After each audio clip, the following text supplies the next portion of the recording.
तो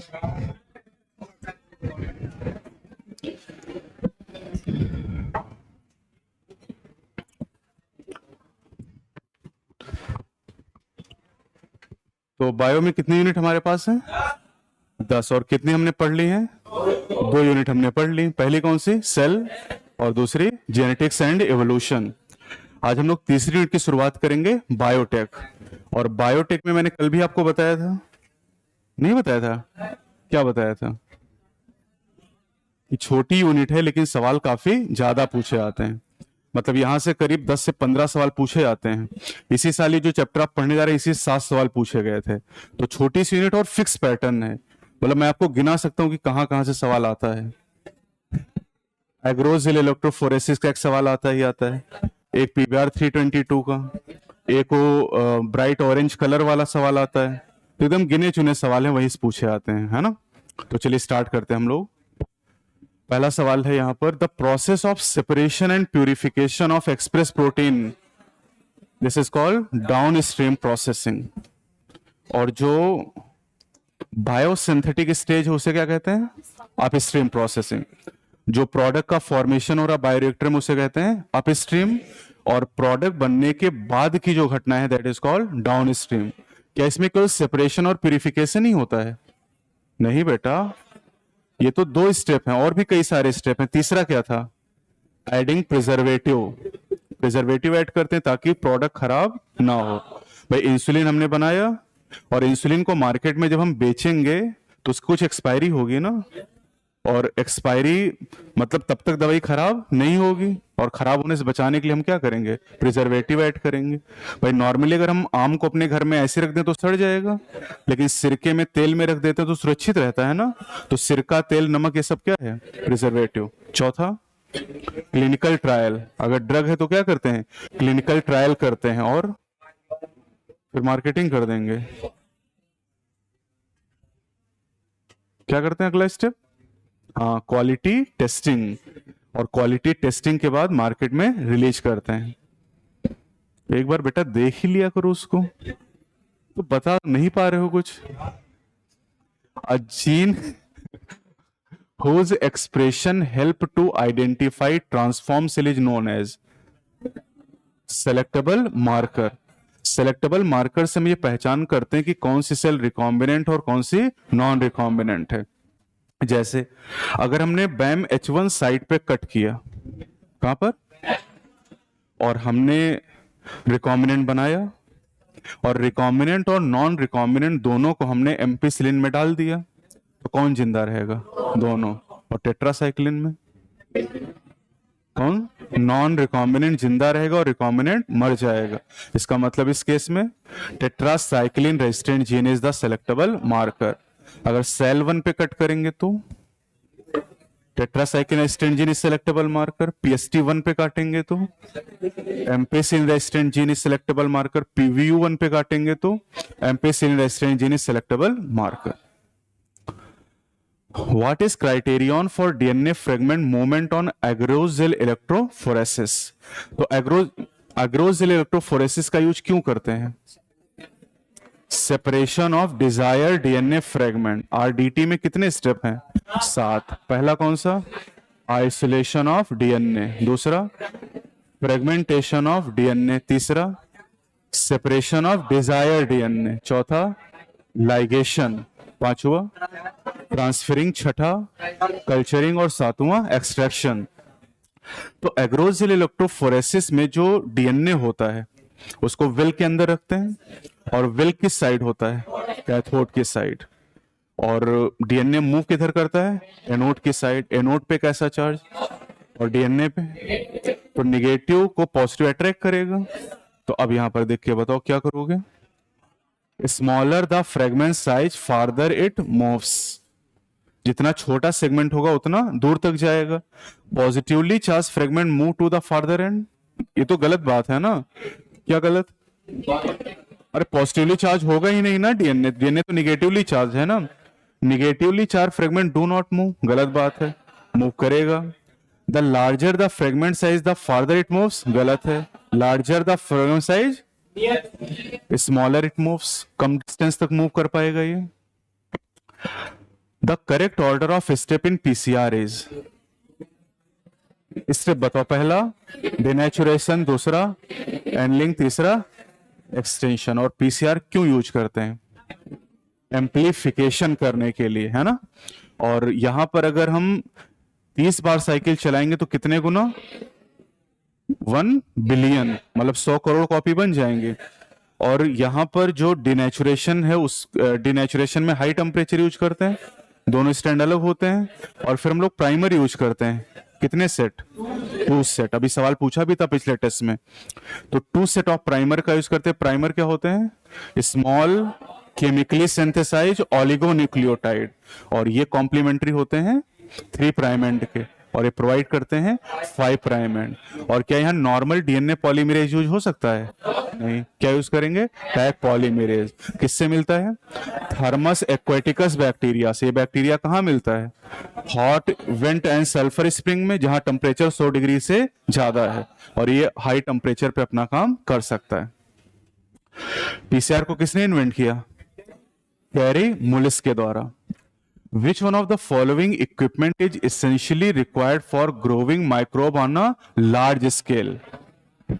Bioreactor। कितना वॉल्यूम? 100 से 1000 लीटर। और most commonly use bioreactor are stirring type. Stirring type कितनी तरह के? 2। पहला सिंपल, दूसरा स्पार्ज। स्पार्ज में क्या करते हैं?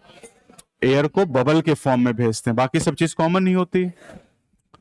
Following statement describe the characteristic of the enzyme restriction endonuclease. Identify the incorrect statement. पढ़ते हैं, बताइएगा, ठीक है। The enzyme bind DNA at a specific site. क्या कहते हैं साइट को? Recognition site. And cut only one of the 2 strand. एक स्ट्रैंड काटता है कि दोनों? दोनों स्ट्रैंड काटता है। क्या काटता है? क्या काटता है? फास्फोडाइएस्टर बॉन्ड, या कहते हो बैक बोन काटता है। The enzyme cut the sugar phosphate back bone at specific sites on each strand. बिल्कुल सही बात। दोनों स्ट्रैंड पे कट करता है, किसके बीच में?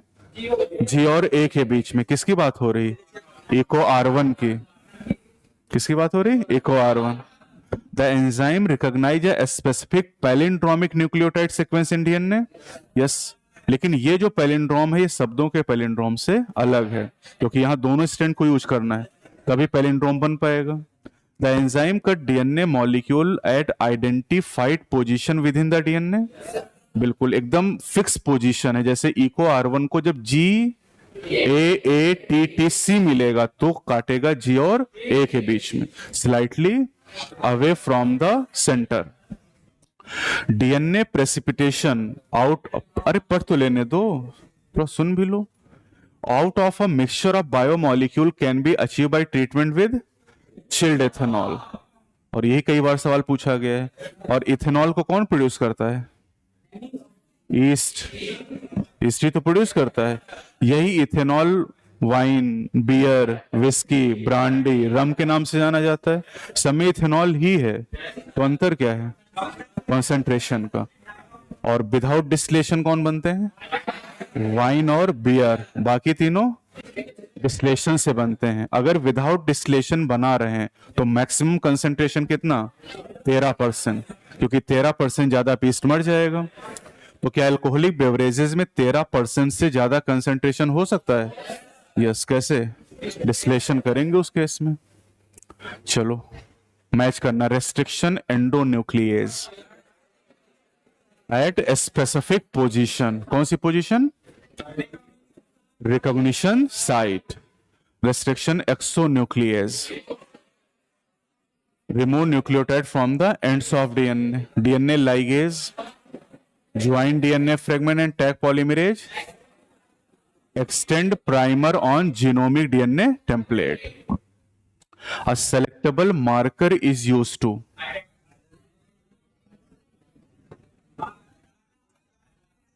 कौन सा होगा? पहला कह रहे help in eliminating the non transformant so that the transformant can be regenerated. Yes, selectable marker के द्वारा हम transformant, non transformant, recombinant, non recombinant को डिफ्रेंशिएट कर सकते हैं। जैसे BAM H1 पे काटा, और टेट्रासाइक्लिन में डाल दिया, तो रिकॉम्बिनेंट सरवाइव करेगा कि non recombinant? Non recombinant, recombinant की डेथ हो जाएगी। तो हमें पता चल गया कि जो मर गया वो कौन है? रिकॉम्बिनेंट। और बायोरिएक्टर में हम किसको ग्रो कराना चाहते हैं? लेकिन रिकॉम्बिनेंट तो मर गया, रिकॉम्बिनेंट तो मर गया, तो किसको ग्रो कराएंगे? बैक्टीरिया मर गया ना, डीएनए थोड़ी मर गया, तो उसका डीएनए निकाल लेंगे मरे वाले का, और बैक्टीरिया में डाल के उस बैक्टीरिया को कल्चर कर लेंगे। समझे कि नहीं? An enzyme catalyzing the removal of nucleotide from ends of DNA. This is exonuclease. अच्छा, अरे मेरी भावनाओं को नहीं समझ रहे।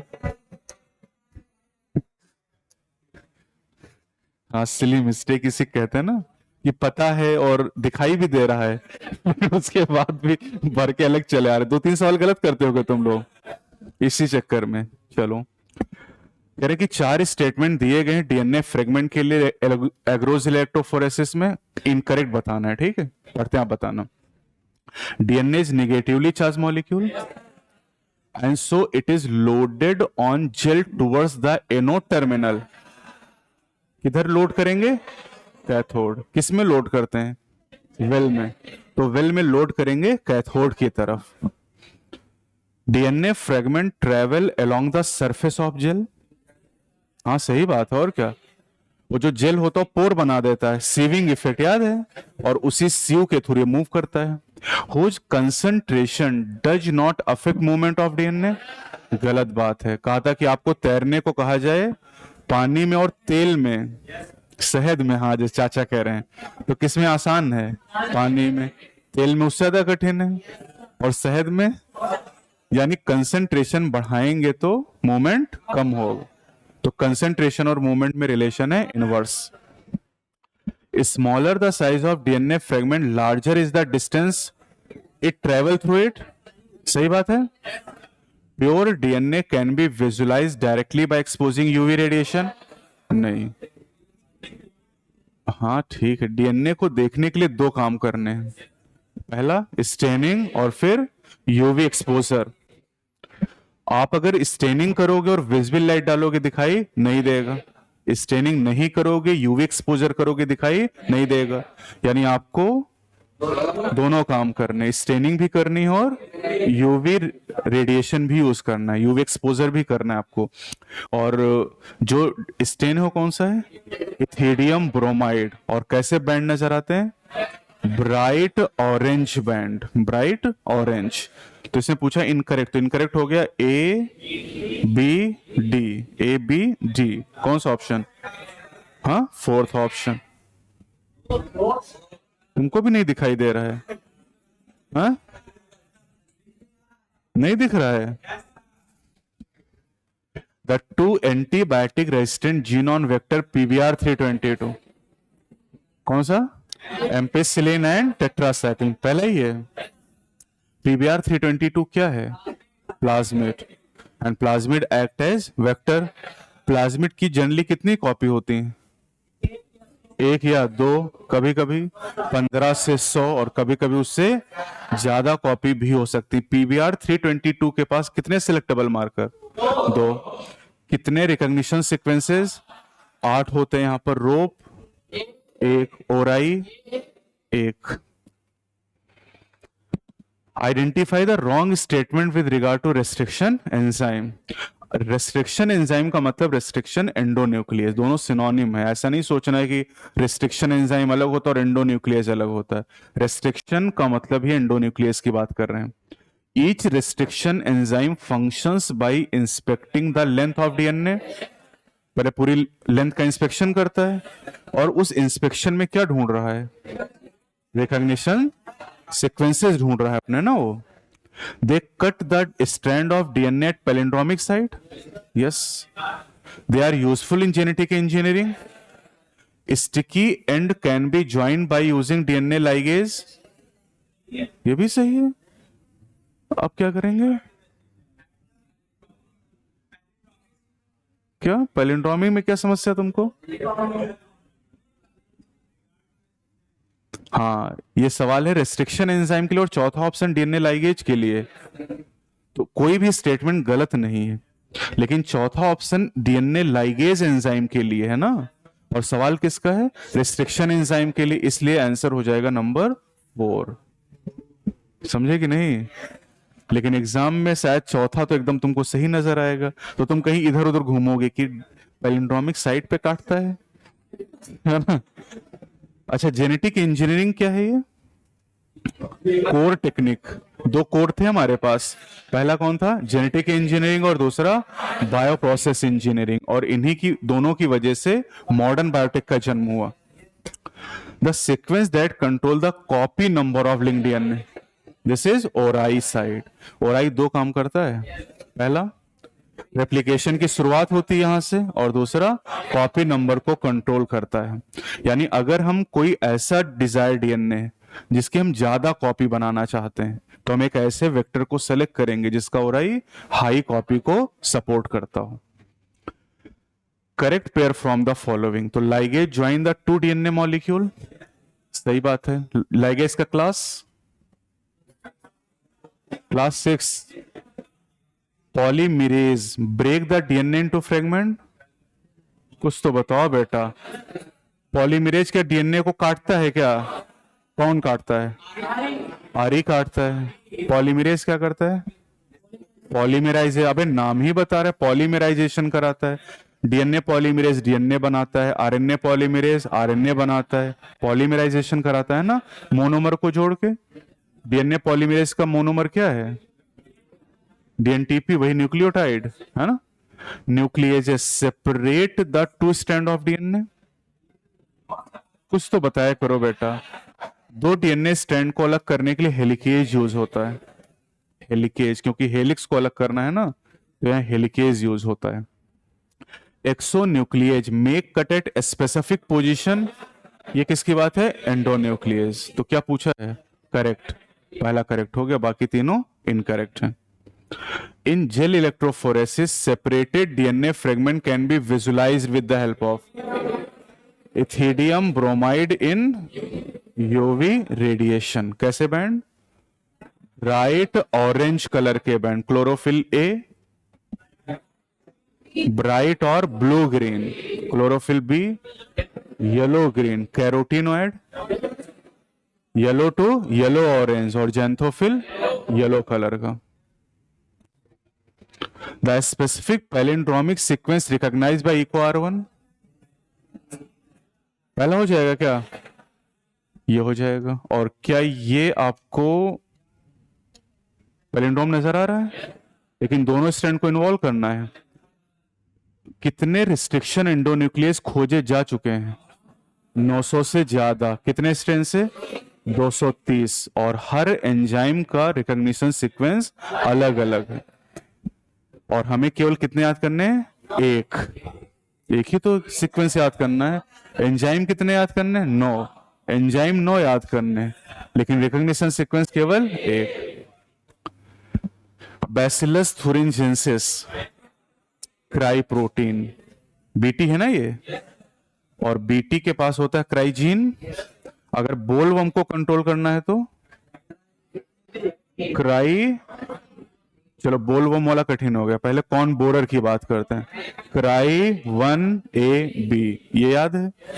अब कॉटन बॉलवर्म वाले 2 हैं, cry 2AB and cry 1AC। वैसे एक ही याद रखोगे तो काम हो जाएगा। चलो, थर्मस एक्वेटिकस डीएनए पॉलीमरेज, क्या नाम है? Tag polymerase. टैग में ये टी मतलब थर्मस और एक्यू मतलब aquaticus. Agrobacterium tumefaciens cloning vector, किसके लिए? प्लांट के लिए। वैसे एग्रोबैक्टीरियम ट्यूमिफेसियंस एक पैथोजन है, किसका? डाइकॉट का। 2,4-D किस पे करता था? डाइकॉट पे। ये भी डाइकॉट का ही पैथोजन, एग्रोबैक्टीरियम ट्यूमिफेसियंस, है ना। और ये, इसके पास एक प्लाज्मिड है, कौन सा? TI plasmid. और टीआई प्लाज्मिड नाम है, टीआई मतलब ट्यूमर इंड्यूसिंग। ये प्लांट में ट्यूमर कॉज कर देता है, और ट्यूमर कॉज करने के लिए टीआई के पास एक डीएनए है, कौन सा? टीडीएनए। तो साइंटिस्ट ने टीडीएनए को काटा, और जैसे टीडीएनए को काटा उसके अंदर ट्यूमर कॉज करने की क्षमता खत्म हो गई, और फिर वहां डिजायर डीएनए जोड़ दिया, क्या बन गया? आरडीएनए। और आरडीएनए बन गया। अब ये आरडीएनए एक वेक्टर की तरह काम करेगा, लेकिन डिजीज कॉज नहीं करेगा, क्योंकि हमने क्या कर दिया? डिसआर्म कर दिया इसको। तो डिसआर्मिंग या डिसआर्म पैथोजन है ये। चौथा है salmonella typhimurium, construction of first recombinant DNA. पहला रिकॉम्बिनेंट डीएनए किसने बनाया? कोहेन एंड बोयर ने इन द ईयर 1972। और उन्होंने रिकॉम्बिनेंट डीएनए किसमें इंट्रोड्यूस किया था? E coli, closely related to Salmonella, ऐसा लिखा हुआ है एनसीईआरटी ने, है ना। और बैक्टीरिया से प्लाज्मिड को निकालने का तरीका और उसे दूसरे बैक्टीरिया में डालने का तरीका किसने विकसित किया? कोहेन ने। चलो, select the correct statement from the following. PCR is used for isolation and separation of gene of interest। गलत बात है। जीन ऑफ इंटरेस्ट क्या है? Desired DNA. तो डिजायर्ड डीएनए का आइसोलेशन और सेपरेशन कैसे करते हैं? अरे इलेक्ट्रोफोरेसिस। लोग भूल जाते हो क्या? Gel electrophoresis use for amplification, amplification के लिए PCR. The polymerase enzyme join the desired DNA and vector DNA. गलत बात। कौन ये काम करता है? Ligase. Restriction enzyme digestion are perform by placing purified DNA molecule with the restriction enzyme of optimum condition. ये सही बात है। आपको याद होगा कि रिस्ट्रिक्शन एंजाइम दोनों को कट करता है, वेक्टर को और डिजायर्ड को, और दोनों को सेम आरी काटेगा तो सेम स्टिकी एंड बनेंगे, और सेम स्टिकी एंड बनेंगे तभी कॉम्प्लीमेंटेरिटी होगी और तभी रिकॉम्बिनेंट डीएनए बन पाएगा। सवाल आया भी लेटेस्ट, देखोगे आप आगे। ये तो अगले चैप्टर का सवाल आ गया, इकोलॉजी का। बता दो वैसे, rate of decomposition is faster in ecosystem due to following fact except. पहला हो जाएगा, लिग्निन और काइटिन ज्यादा तो डिकम्पोजिशन का रेट स्लो होगा। डेट्राइटस रिच इन शुगर ज्यादा, वार्म एंड मॉइस्ट ज्यादा, एरोबिक कंडीशन ज्यादा, एनारोबिक कम हो जाएगा, लो टेम्परेचर कम हो जाएगा, काइटिन है तो कम, लिग्निन है तो कम। डिकम्पोजिशन में कितने स्टेप होते हैं? 5। पहला फ्रेगमेंटेशन, दूसरा लीचिंग, तीसरा कैटाबोलिन, चौथा ह्यूमिफिकेशन और पांचवा mineralisation. Spooling as, collection of isolated DNA. Spooling किस स्टेप में हम लोग यूज करते हैं? पहले में, आइसोलेशन ऑफ डीएनए। और चिल्ड इथेनॉल में डालते हैं जब, तो डीएनए प्रेसिपिटेट कर जाता है और कैसा नजर आता है? थ्रेड की तरह, थ्रेड लाइक सस्पेंशन, है ना। और उन थ्रेड को उस चिल्ड इथेनॉल से बाहर निकालना स्पूलिंग। और जब इस डीएनए को हम एग्रोज प्लेट से निकालते हैं तो तब इल्यूजन कहते हैं। तो दोनों जगह हम डीएनए को निकाल रहे हैं, लेकिन चिल्ड इथेनॉल से निकालेंगे तो स्पूलिंग, और एग्रोज जेल से निकालेंगे तो इल्यूजन कहेंगे उसे। एम्प्लीफिकेशन ऑफ डीएनए के लिए PCR, cutting the separated DNA band from agarose gel, yes this is elution. ये इल्यूजन है, ये वाला स्टेप। हाँ, कटिंग ऑफ इसलिए कह रहे हैं क्योंकि जो जब वो जेल होता है ना, वो जेल सूख जाता है, तो जेल पीस को काट के निकालते हैं, इसलिए कटिंग ऑफ लिखा हुआ है। और वो इंसर्टिंग लिख भी रखा है।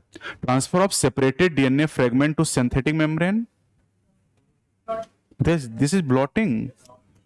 ये ब्लॉटिंग टेक्निक है, और ब्लॉटिंग के लिए कुछ सिंथेटिक मेम्ब्रेन यूज करते थे। कौन सा? Nitrocellulose and nylon. और ये ब्लॉटिंग कहाँ का प्रोसेस है? DNA fingerprinting. कितने स्टेप थे उसमें? 6। पहला आइसोलेशन, दूसरा डाइजेशन, तीसरा सेपरेशन, चौथा ब्लॉटिंग, पांचवा हाइब्रिडाइजेशन, और छठा ऑटो रेडियोग्राफी या डिटेक्शन। तो मतलब यहां पर जितने स्टेप दिए सब आप जानते हैं। First discovered restriction endonuclease HindD2। तो HindD2 किस बैक्टीरिया से निकाला गया था? Haemophilus influenzae RD।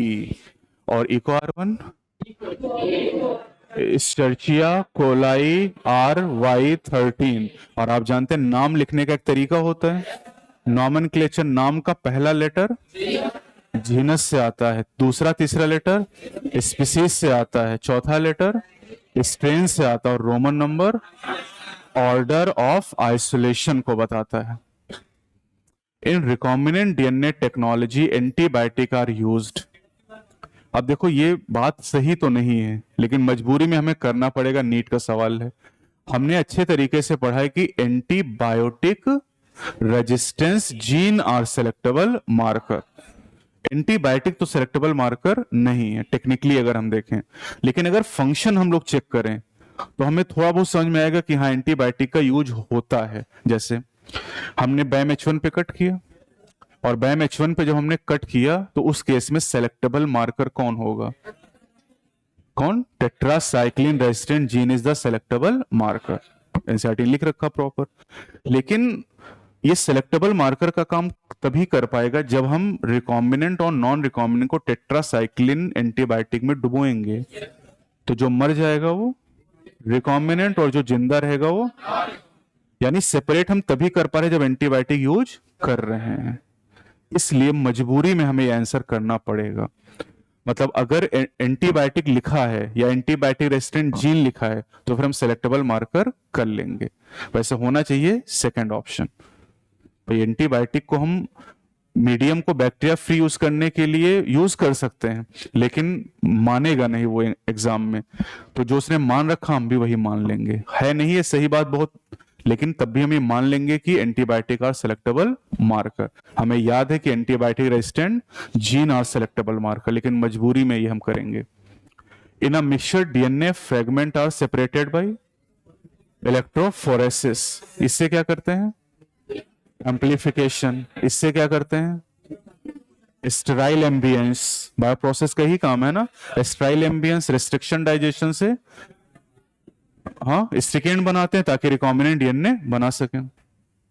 During the process of gene amplification using PCR, if very high temperature is not maintained in the beginning, शुरुआत में, then which of the following step of PCR will be affected first? तो सबसे पहले denaturation effect हो जाएगा, क्योंकि denaturation के लिए हाई टेम्परेचर चाहिए, और अगर शुरुआत में हाई टेम्परेचर नहीं होगा तो डिनेचुरेशन सबसे पहले प्रभावित होने वाला स्टेप है। DNA strand on a gel stained with ethidium bromide when view under UV radiation appear as bright orange band. Bright orange band. और अगर बीटा गैलेक्टोसाइडेज एंजाइम है तो ब्लू कलर आएगा। अभी वो भी हम लोग पढ़ेंगे, है ना। Which of the following is correct sequence of step in PCR? Denaturation, annealing and extension. Hershey Chase में कितने स्टेप हैं?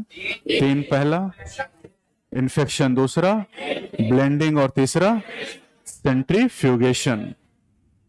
During the purification process of recombinant DNA technology, addition of chilled ethanol precipitate out. वाह भैया, लिखे भी हैं कि recombinant DNA technology है। बताओ चिल्ड इथेनॉल से क्या प्रेसिपिटेट कराएंगे? डीएनए। ये सब प्रेसिपिटेट नहीं होंगे?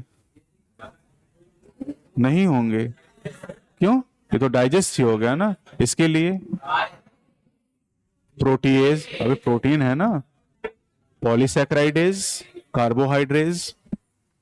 Plasmid PBr322 has PST1 restriction enzyme site within, ये लिख भी दिया यहाँ। वाह, पूछते क्यों सवाल फिर?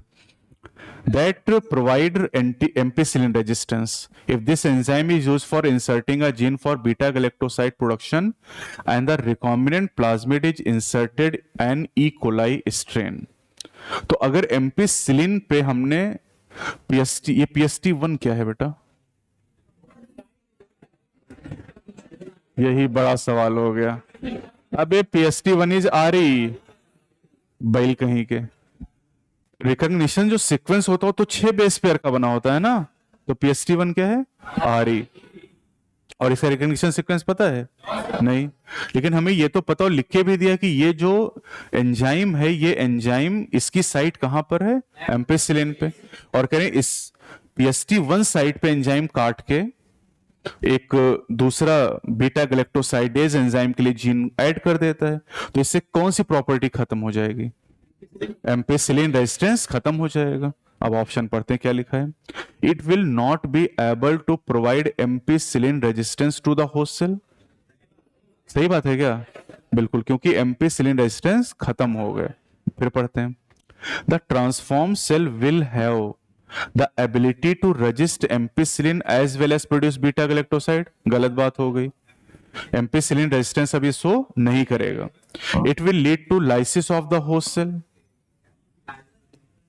मतलब करें कि होस्ट सेल जो होगी वो डाइजेस्ट हो जाएगी, ऐसा तो कुछ नहीं होगा ना। It will be able to produce a novel protein with dual ability, ऐसा तो कुछ होता नहीं ना। तो ये हमें पता, ये सही हो गया। A specific recognition sequence identified by endonucleases to make cut at a specific position within the DNA is palindromic nucleotide sequences। और ये पॉली एडनाइलेट टेल सीक्वेंस कहाँ है? टेलिंग में जब प्रोसेसिंग करते हैं ना, और कितने लगाते हैं? 200 से 300। In the following palindromic base sequence of DNA, which one can be easily cut by particular RE? कौन सा हो जाएगा? 4 हो जाएगा ना। 5 प्राइम से चलो तो GATTC और इधर 5 प्राइम से GATTC। तो यहां एंजाइम का नाम नहीं दिया, अब की बार आपको खुद ही ढूंढना था, और एक ही इनके पास सवाल है, वही पूछेंगे। और अगर ये ना हो तो फिर आप पैलिंड्रोम चेक कर लेना, बस पोलैरिटी ध्यान रखना पढ़ते समय। Which one of the following statement is not true regarding gel electrophoresis technique? पढ़ रहे हैं, बताइएगा। The presence of chromogenic substrate give blue color DNA band। कुछ बोला करो यार, गलत बात है ना, ब्लू कलर बैंड तो नहीं है ना। Bright orange color band of DNA can be observed in the gel when exposed to UV light। सही बात है क्या? The process of extraction of separated DNA strand from gel is called elution। सही बात है, लेकिन गड़बड़ क्या है इसमें फिर? अच्छा, नॉट ट्रू पूछा है ना, तो पहला वाला यानी ये तो सही है ना। The separated DNA fragment are stained by using ethidium bromide, ये तीनों सही, पहला वाला गलत हो गया। Polymerase chain reaction is used in DNA amplification. The ampicillin resistance gene is used as selectable marker। सही बात है, to check transformation। ट्रांसफॉर्मेशन मतलब कोई भी डीएनए किसी बैक्टीरिया के अंदर इंट्रोड्यूस कर दें तो क्या हो गया? ट्रांसफॉर्मेशन। और बैक्टीरिया को क्या कहेंगे? ट्रांसफॉर्मेंट। बताओ, रिकॉम्बिनेंट और नॉन रिकॉम्बिनेंट में कौन ट्रांसफॉर्मेंट है?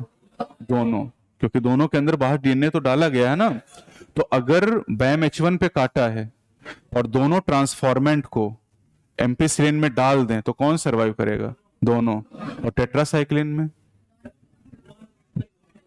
नॉन रिकॉम्बिनेंट, रिकॉम्बिनेंट मर जाएगा, नॉन रिकॉम्बिनेंट सरवाइव करेगा। तो दोनों बातें सही है क्या यहां? और एक्सप्लेनेशन है कि नहीं है? एक पीसीआर की बात कर रहा है और एक सिलेक्टेबल मार्कर, कोई एक दूसरे से लिंक नहीं है, तो नॉट द करेक्ट एक्सप्लेनेशन।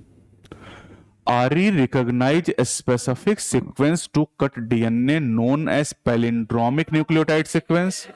सही है ना ये? RE cut the DNA strand a little away from the center of palindromic site। सही बात है, दोनों बातें सही हैं।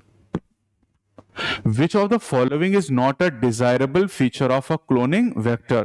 क्लोनिंग वेक्टर में कितने फीचर होने चाहिए? 3। पहला ओराई, दूसरा सेलेक्टेबल मार्कर, और तीसरा रिकॉग्निशन साइट। तो क्या ओराई होना चाहिए? और ओराई है यहां पर, ये तीसरा ऑप्शन हो गया, प्रेजेंस ऑफ ओराई। अरे रुकोगे, हम पहला फीचर बता रहे हूं, नॉट नॉट चिल्ला रहे हैं। दूसरा फीचर सेलेक्टेबल मार्कर, क्या मार्कर है यहां पर? और तीसरा क्या चाहिए? Recognition site. और क्या रिकॉग्निशन साइट यहां पर है? तो अब रिकॉग्निशन साइट के 2 ऑप्शन दे रखे हैं, ये सही है, ये सही। अब रिकॉग्निशन साइट में का presence of single restriction enzyme site, ये रिकॉग्निशन साइट की बात कर रहा है, और प्रेजेंस ऑफ 2 और मोर रिकॉग्निशन साइट। क्या करोगे? पहला कहा था, अच्छा वो एंजाइम, अच्छा वो वेक्टर जिसके पास केवल एक साइट हो, तो presence of single restriction enzyme site. तो नॉट अ डिजायरेबल में हो जाएगा सेकंड ऑप्शन। आपको कुछ जान पाए तुम लोग? अब बताओ पीबीआर 322 के पास कितनी रिकॉग्निशन साइट हैं? 8। क्या अच्छा वेक्टर है? यस। जबकि अच्छा वेक्टर उस जिसके पास केवल एक साइट होनी चाहिए, उसके पास कितने हैं? 8। लेकिन सब अलग अलग एंजाइम के, एक ही एंजाइम की एक से ज्यादा साइट नहीं होनी चाहिए, वरना क्या होगा? फ्रेगमेंट हो जाएंगे, और फ्रेगमेंटेशन होने की वजह से जीन क्लोनिंग का प्रोसेस बहुत ही कॉम्प्लिकेट हो जाएगा। Separation of DNA fragment is done by technique known as gel electrophoresis. ये सदर्न ब्लॉट कहां यूज करते हैं? डीएनए फिंगरप्रिंटिंग में। पीसीआर एम्प्लीफिकेशन, बाकी रिकॉम्बिनेंट टेक्नोलॉजी तो पढ़ ही रहे हो। When a particular RE cut strand of DNA overhanging stretches और स्टिकी एंड आर फॉर्म। सही बात है। Same restriction enzyme cut the strand of DNA little away from the centre of palindromic site. ये भी सही बात है। और क्या इसको एक्सप्लेन कर रहा है? करें कि स्टिकी एंड बनते हैं, पहले असर्शन में कहा है, और रीजन का है क्योंकि सेंटर से अवे काटता है। तो सेंटर से अवे काटने की वजह से स्टिकी एंड बनता है, क्योंकि सेंटर से काट देगा तो ब्लंट एंड बन जाएंगे। तो दोनों सही और करेक्ट एक्सप्लेनेशन है। The enzyme A is needed for isolating genetic material from plant cell। बताओ प्लांट सेल के लिए सेलुलेज, सेलुलोज नहीं बेटा, सेलुलेज। और enzyme B for isolating genetic material from fungus, chitinase. तो सेलुलेज एंड काइटिनेज। और bacteria के लिए लाइसोजाइम। लाइसोजाइम किसको डाइजेस्ट करता है? पेप्टिडोग्लाइकैन को। और cellulase chitinase. Which of the following method is not commonly used for introducing desired DNA into plant cell? क्या एग्रोबैक्टीरियम का यूज करते हैं? कौन से प्लांट के लिए? Dicot after disarming. Gene gun use करते हैं। दूसरा नाम बायोलिस्टिक। बुलेट किसकी बनी है? गोल्ड या टंगस्टन की, है ना। और क्या डिसार्म पैथोजन यूज करते हैं? यस। तो एक ही बचा, ये हो गया। और एनिमल के लिए क्या यूज करते हैं? Micro injection. और क्या एनिमल में डिसार्म पैथोजन यूज करते हैं? कौन? रेट्रोवायरस या एडिनोवायरस। चलो, एग्रोज इलेक्ट्रोफोरेसिस के लिए आपसे कहा है कि स्टेटमेंट यहां पर सही बताने हैं। तो एग्रोज is a natural polymer obtain from seaweed. सही बात है क्या ये? और सीवीड कितने साल पहले अपीयर हुए? 320 माया। और जॉलेस फिशेस, हाँ, 350 माया। और इनवर्टिब्रेट 500 माया। और पहली सेलुलर फॉर्म 2000। पहली नॉन सेलुलर, पहली लाइफ 4000। धरती 4500। और यूनिवर्स 13.8 बिलियन। डायनासोर का extinction 65 Maya. Dryopithecus and Ramapithecus 15 Maya. Australopithecus 2 Maya. Homo erectus 1.5 Maya 1.5। Neanderthal man 1 lakh से 40,000।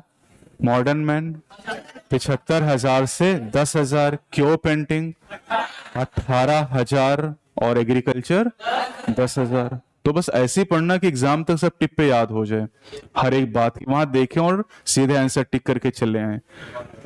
The separation of DNA molecule in agarose gel electrophoresis depend on the size of DNA. सही बात है क्या? Size पर निर्भर है। छोटा साइज है तो दूर तक जाएगा, मतलब किसके नजदीक आ जाएगा? एनोड के। The DNA migrate from negatively charge electrode to positively charge electrode. गलत बात है ना ये? सही तो है। मार खाओगे क्या अभी तुम लोग? अच्छा, तुम लोग सही बोले थे। निगेटिवली चार्ज कौन? कैथोड। और पॉजिटिवली तो कैथोड से एनोड की तरफ। कैथोड से एनोड की तरफ। तो ये भी सही बात है। DNA migrate from positively charge to negatively, गलत बात है ना। तो क्या पूछा? सही पूछा ना, ए बी सी। सेकंड हो जाएगा। ligation of desired DNA at which of the following site will result in loss of tetracycline resistance? BAM H1 या SAL1? SAL1 और इन दोनों में अगर पूछा जाता तो एम्पेसिलिन रेजिस्टेंट जीन की प्रॉपर्टी खत्म होती और इको आर वन की साइट है क्या यहाँ? नहीं है। इको आर1 है ना, वो ऊपर कितनी साइट है? 3 साइट है, छठे नंबर पे 3 साइट होती हैं। एक होती है इको आर1, क्लावन और हिंडी 3। Thermostable DNA polymerase used in PCR was isolated from Thermus aquaticus। और टैग से याद रखोगे, टैग खुद ही बता रहा, Thermus aquaticus। और agrobacterium tumefaciens, TI plasmid, bacillus, BT, E coli तो बहुत जगह हम लोग पढ़ते हैं। ह्यूमन इंसुलिन बनाया गया इसके अंदर। और वो हेपेटाइटिस बी किसमें बनाया गया था? हेपेटाइटिस बी वैक्सीन ईस्ट में। चलो कैनामाइसिन, हाँ, एंटीबायोटिक रेजिस्टेंस। अब देखो यहां पर, यहां कैनामाइसिन भी दिया और कैनामाइसिन रेजिस्टेंट जीन भी दिया है और ऑप्शन एक सेलेक्टेबल मार्कर दिया है। तो अब क्या प्रेफर करोगे? एंटीबायोटिक को कि जीन को? जीन को प्रेफर करोगे, यानी डी को आप 2 से मैच करोगे। क्लावन, ये क्या है? ये एक एंजाइम है जिसकी रिकॉग्निशन साइट है कहां पर? पीबीआर 322 पर, तो इसलिए रिकॉग्निशन साइट होगी। Disarm retrovirus, deliver gene into animal cell, ये डिसाम पैथोजन है। और कैनामाइसिन हो जाएगा एंटीबायोटिक रेजिस्टेंस, जबकि मैच कर नहीं रहा है। कैनामाइसिन को कहना चाहिए था क्या? एंटीबायोटिक कहना चाहिए था, लेकिन मजबूरी क्या ही करोगे। अब इस सवाल में आप कैनामाइसिन एंटीबायोटिक को सिलेक्टेबल मार्कर नहीं कर रहे हो, और इसके पहले सवाल पूछा था कि एंटीबायोटिक आर सिलेक्टेबल मार्कर। तो अब एंटी बना रहा तो हम कुछ कर नहीं सकते इसमें। विच ऑफ द फॉलोइंग, और ये सब पीवाईक्यू से ही सीख सकते हो, ये एग्जाम में जाके तो सीख नहीं पाओगे। और ना ही, और वो क्लेम करने के लिए 2-4 सवाल देगा भी आपको हर साल, क्योंकि पैसा और भी कमाना है ना बाद में। तो 2-4 सवाल आप क्लेम भी करोगे, कुछ मिलेगा है नहीं, तो मानेगा अपनी ही बात। Which of the following statement is correct about Agrobacterium tumefaciens? एक एक पढ़ेंगे। It transform normal plant cell into tumorous cell, सही बात है। It deliver T DNA into plant cell, T DNA किसके पास है? टीआई प्लाज्मिड, और टीआई प्लाज्मिड इसी के पास है। It is used to deliver gene of interest in both prokaryotic as well as eukaryotic cell. गलत बात, क्या गलती है? यूकैरियोटिक गलत, प्रोकैरियोटिक गलत है। ये एग्रोबैक्टीरियम खुद प्रोकैरियोट है, लेकिन जीन किस में ट्रांसफर करता है? यूकैरियोट में। किस में? डाइकॉट प्लांट में। और डाइकॉट प्लांट क्या है? यूकैरियोट। कुछ जान पा रहे हो तुम लोग? और एक हमने वो आरएनएआई पढ़ा था, आरएनएआई का मेथड किसके पास? Eukaryote. This is a natural method that is present in all eukaryotic cell. TI plasmid from agrobacterium used for gene transfer is not pathogenic to plant cell।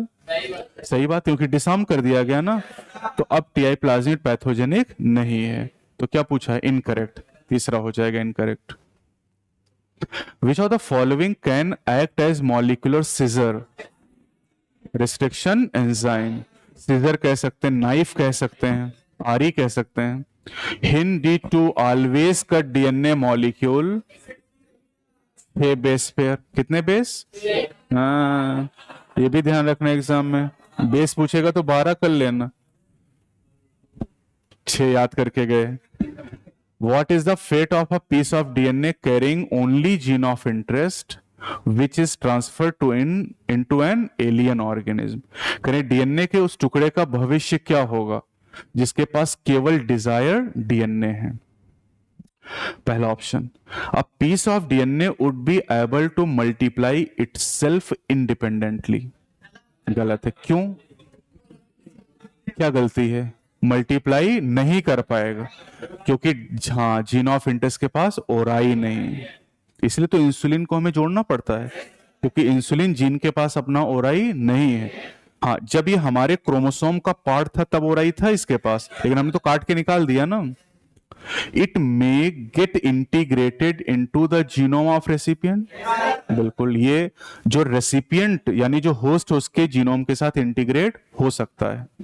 जैसे HIV जब attack करता है तो उसका genetic material उसके पास क्या है, RNA, और RNA से पहले क्या बनाता है, DNA, और फिर उसका DNA होस्ट के न्यूक्लियस के अंदर जाता है और इंटीग्रेट कर जाता है, और तभी तो अपनी कॉपी बना पाता है। तो मे इंटीग्रेट, सही बात है। इट मे मल्टीप्लाई, अब उस वायरस के बारे में सोचो ना, क्यों मल्टीप्लिकेशन करने लगता है, and be inherited along with the host DNA, बिल्कुल सही बात है। The alien piece of DNA not an integral part of chromosome, गलत बात है। करिए इंटीग्रल पार्ट क्रोमोसोम का नहीं है, हो सकता है ये इंटीग्रल पार्ट। देखो इन दोनों में मे यूज किया है तो सही है, यहां एकदम डिफाइन कर दिया बात को। अगर मैं कह देता तो ये सही हो जाता।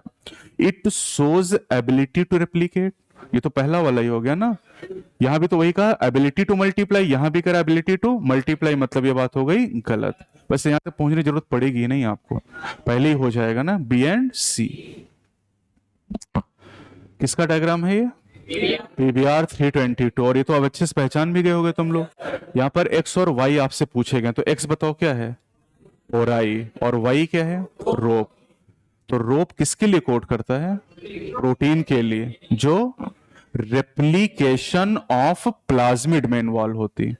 और X क्या है, ओराई, ओराई क्या करता है, रेप्लिकेशन की शुरुआत। तो चलो पढ़ के बताओ कौन सा सही है। हाँ, फोर्थ में कह रहा है gene X is responsible for controlling the copy number, yes, जो ओराई हो कॉपी नंबर भी कंट्रोल करता है। And Y for protein involve in replication of plasmid, इसी से बना है रोप। रोप खुद ही बता रहा हम क्या कर रहे हैं, क्या कर रहे हैं, replication of plasmid. The TI plasmid of Agrobacterium tumefaciens stand for, TI is the tumour inducing plasmid.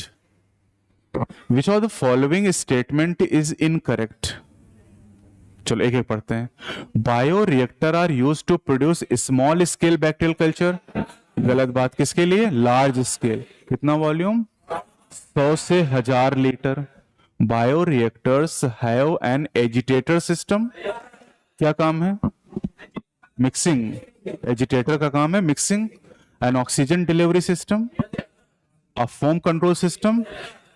A bioreactor provide optimal growth condition for achieving the desired product. Yes, optimal growth condition जैसे optimum temperature, optimum pH, और optimum temperature और pH के लिए temperature control system and pH control system भी लगाया जाता है यहाँ पर। Most commonly used bioreactor are of string type, और ये string कितने हैं, दो, एक है simple और दूसरा sparge। In a chromosome there is a specific DNA sequence responsible for initiating replication. This is the ORI. ORI replication को शुरू करता है और क्या करता है, कॉपी नंबर को कंट्रोल करता है, controlling copy number. Incorrect statement related to electrophoresis, पढ़ेंगे आप बताना। Separated DNA fragment can be directly seen under UV radiation, directly नहीं देख सकते हैं जब तक आप स्टेनिंग नहीं करेंगे। Separated DNA can be extracted from the gel piece, हाँ ये जेल पीस से एक्सट्रैक्ट कर सकते हैं। Fragment of DNA move towards anode, क्यों क्यों मूव करते हैं एनोड की तरफ, क्योंकि DNA नेगेटिवली चार्ज है और एनोड पॉजिटिवली चार्ज है। Sieving effect of agarose gel help in separation of DNA fragment, yes, sieving मतलब पोर बन जाते हैं और उन पोर के द्वारा DNA मूव करता है। तो इनकरेक्ट पहला ही हो गया। Recombinant DNA molecule can be created normally by the cutting vector DNA and source DNA respectively with, क्या कॉन्सेप्ट है इसका, सेम। अगर आपको रिकॉम्बिनेंट DNA बनाना तो वेक्टर और सोर्स यानी डिजायर्ड DNA को सेम आरी से काटेंगे। तो हिंदी टू, यहाँ आलू वन दोनों में देता तो सही हो जाता, और यहाँ इको R1 देता तो ये भी सही होता, यहाँ बैम H1 देता तो ये भी सही होता, बस सेम से कट करना है। Select the RE whose restriction site are present for the tetracycline resistant gene in PBR310-2. कौन सा? BAMH1 है, SAL1 और एम्पिसिलिन पूछ लेता तो थर्ड हो जाता PST1 एंड PVU1। और ओराई पे कोई भी साइट नहीं है और रोप पे PVU2 साइट होती है। चलो, correct about Eco R1, cut the DNA with blunt end, गलत बात है। ब्लंट एंड केवल एक बनाता है, कौन? Eco R5। ये नीट में पूछा भी गया था 17 में। Cut the DNA with sticky and, yes. Recognises a specific palindromic sequence. Cut the DNA between G and A when encounter the DNA sequence GATTC, yes। एक्सोन्यूक्लिएज नहीं, तो कौन सा? B C D करेक्ट हो जाएगा, फोर्थ ऑप्शन हो गया। Following are the step involve in the process of PCR, तो सही क्रम में अरेंज करना। पहला डिनेचुरेशन, डिनेचुरेशन मतलब C, और एक ही ऑप्शन में दे रखा, खत्म हो गया एग्जाम में। बाकी तुम्हें कुछ करना ही नहीं, लेकिन बाकी आप पढ़ोगे। डिनेचुरेशन के बाद एनिलिंग, एनिलिंग के बाद, हाँ, एनिलिंग के बाद टैग पॉलीमरेज और न्यूक्लियोटाइड यूज करोगे, और तभी तो एक्सटिंक्शन हो पाएगा। और फिर एम्प्लीफिकेशन कितना? 1 बिलियन टाइम। कितनी साइकिल में? 30 साइकिल में। विच of the following is not a selectable marker of cloning vector? Metformin. अब देखो यहां फिर से वही सवाल ले आया, यहां सेलेक्टेबल मार्कर पूछा और एम्पिसिलिन दिया हुआ है, मतलब एंटीबायोटिक। यहां फिर से उसने वही कर दिया, एंटीबायोटिक रेजिस्टेंट जीन नहीं दिया, एम्पिसिलिन दे दिया, मतलब एंटीबायोटिक दे दिया। जबकि एनसीईआरटी में लिखा हुआ है कि ampicillin resistant gene is the selectable marker. तो मेटफॉर्मिन जैसा हमने नहीं पढ़ा। चौथा इसमें कौन है? चौथा कौन सा है? कैनामाइसिन। 4 दिए हुए हैं तो 3 इसमें लिखे, कैनामाइसिन नहीं यहां दिया हुआ है। एम्पिसिलिन, फिर वही करोगे, selectable marker. Ori, sequence from, अच्छा ये जीन इधर है, sequence from where replication start. Multiple cloning site, multiple cloning site, restriction site and beta galactoside is blue और व्हाइट स्क्रीनिंग। कौन सा केस है ये? Insertional inactivation, alternative selectable marker. और इसमें मैंने कहा था सीधे याद रखना कि अगर रिकॉम्बिनेंट कॉलोनी है तो कलरलेस, और नॉन रिकॉम्बिनेंट तो ब्लू कलर। मतलब यहां बैक्टीरिया को मारने की जरूरत नहीं है भाई। अगर आप एंटीबायोटिक का यूज कर रहे हैं तब तो बैक्टीरिया मर जा रहा है, कौन? रिकॉम्बिनेंट। यहां जो कलरलेस है वो रिकॉम्बिनेंट, तो कलर के आधार पे यहां पहचानते हैं। Restriction endonuclease finds its specific recognition sequence and bind to the DNA। सही बात है क्या? बिल्कुल, जहां वो इंस्पेक्शन करता है और जहां पर उसका रिकॉग्निशन सीक्वेंस मिलता है वहां बाइंड कर जाता है। R E cut each of the twist strand, दोनों स्ट्रैंड को काटता है। Of the double helix at a specific point in their sugar phosphate backbone, तो दोनों बातें सही। द डीएनए फ्रेगमेंट, ये 25 का सवाल। The DNA fragment extracted from gel electrophoresis can be used in the construction of recombinant DNA. और क्या करोगे भाई? इलेक्ट्रोफोरेसिस से अलग कर लियो, क्या करोगे? लाइगेशन ही तो करोगे, या चार डालोगे?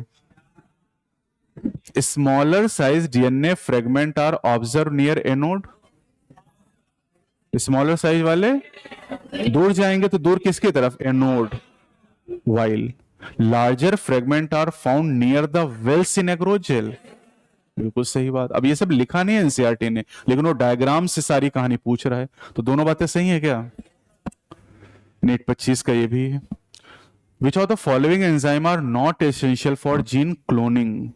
वही टूल की बात कर रहा है, तो क्या आरई चाहिए, लाइगेज चाहिए, पॉलीमरेज चाहिए? ऐसा कुछ पढ़ा क्या हमने? ऐसा एंजाइम ही कोई सिलेबस में नहीं, पूरे 32 चैप्टर में नहीं। और डीएनए रिकॉम्बिनेज, रिकॉम्बिनेज, रिकॉम्बिनेज काहे के लिए चाहिए? ये तो सिलेबस में ही नहीं दोनों नाम, और कोई नाम देता तो एक बार कंफ्यूजन भी होता, लेकिन यहां तो और टैग पॉलीमरेज दे दे तो तब भी से, अबे डीएनए पॉलीमरेज ही तो है। तो पूछा नॉट एसेंशियल, तो कौन से, सी एंड डी, पहला ऑप्शन हो जाएगा। और दो चीजें और चाहिए थी याद, 5 चीजें टोटल चाहिए थे, और दो क्या था, होस्ट एंड वेक्टर।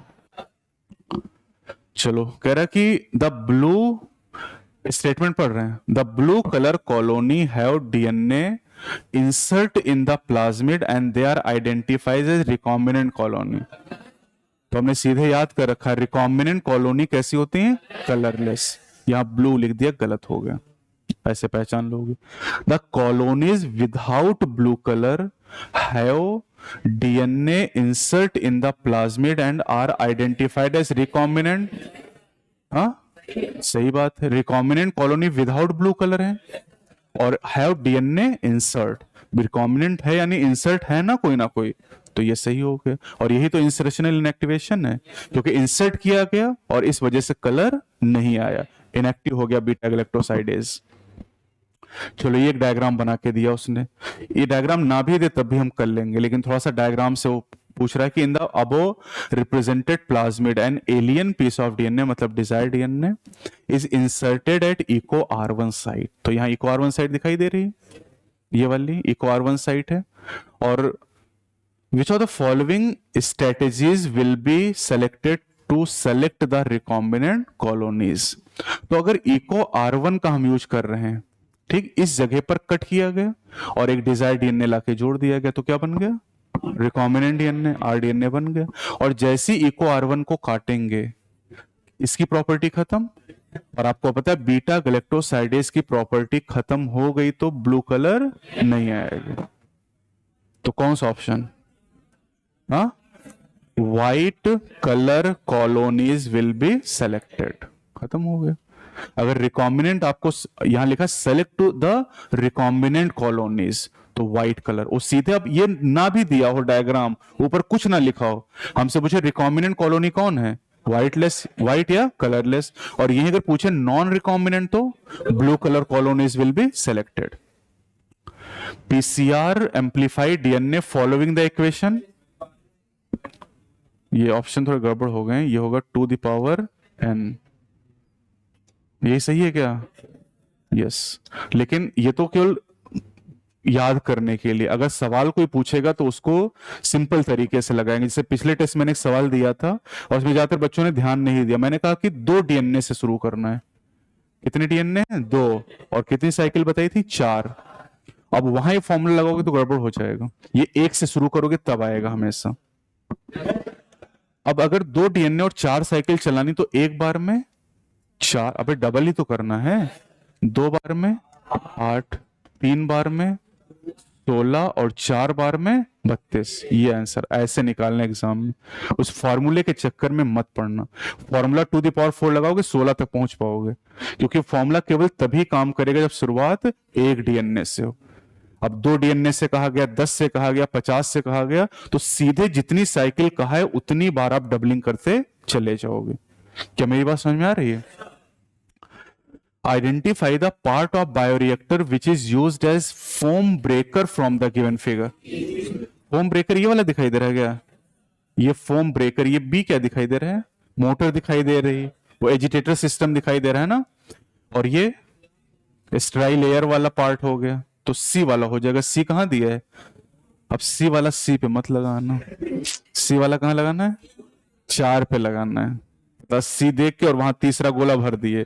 तो इसलिए ऑप्शन हमेशा भरते समय 1 2 3 4 यूज करो, बोलो इसको। फिगर वाले कर लोगे क्या तुम लोग, ये भी करा दें, हाँ करा दें, पहचान पाओगे इसमें ए क्या है, हाँ क्या बैंड है, तुम लोग ऑप्शन देख रहे हो क्या भाई, ए वेल है, बी क्या है, बी क्या है डीएनए बैंड, और सी क्या है लार्जेस्ट, और बी डी वाला स्मॉलेस्ट। समझ गया ना, यह मैंने घर में बनाया है, अबे एनसीईआरटी में दिया हुआ है। ये बताओ क्या है, ये क्या है? स्पूलिंग। बताओ ए क्या है? हाँ, इको R1, क्योंकि वो साइड दिखाई दे रही है ना। और बी क्या है? Sticky and. और सी क्या है? Recombinant DNA. ये क्या है? PBR322। इसमें 1 क्या है? Ampicillin resistant gene. 2 क्या है? और 3 क्या है? अब तो ये सब बाएं हाथ के सवाल हो गए। चलो, इसमें ए पूछा है, क्या है? Form breaker. तो ये सेकंड हो जाएगा क्या? और ये सवाल बायोनीट में पहले से दिया गया था, और नीट ने इस बार पूछा था 25 में।